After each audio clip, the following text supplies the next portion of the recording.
আজ ফ্রাইডে। ইদানিং খুব বৃষ্টি হচ্ছিল, কিন্তু আজ একটু বেশি গরম পড়তেছে। রোদ বেশ তাপ হয়ে আছে, তাই ভাবলাম আজ একটু বের হওয়া যাক। তো hello everyone, it's me again.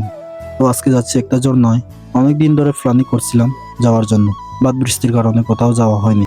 আজকে ওয়েদারটা একটু ভালো, রোদও নেমেছে ভালোই, তাই আজকে যাওয়ার জন্য বেরিয়ে পড়লাম ফ্রেন্ডকে নিয়ে। আর আমি এমনিতে একটা তোর পাগল মানুষ, তাই সুযোগ পেলে বেরিয়ে পড়ি তোরের জন্য।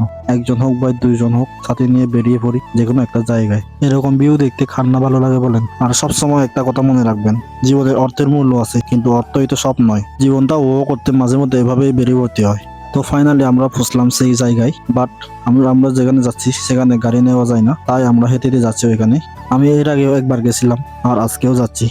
ছুটির দিন শুক্রবার, কোথায় কথা ভাবছিলাম, তা চিন্তা করতে করতে প্ল্যানটা মাথায় আসলো। ফাইনালি পৌঁছে গেলাম সেই জায়গায়। জীবনে একটু আনন্দ উপভোগ না করলে কি হয়, তাই ছোট বাচ্চাদের মতো নেমে গেলাম পানিতে। অনেকক্ষণ গোসল করার পর সেখান থেকে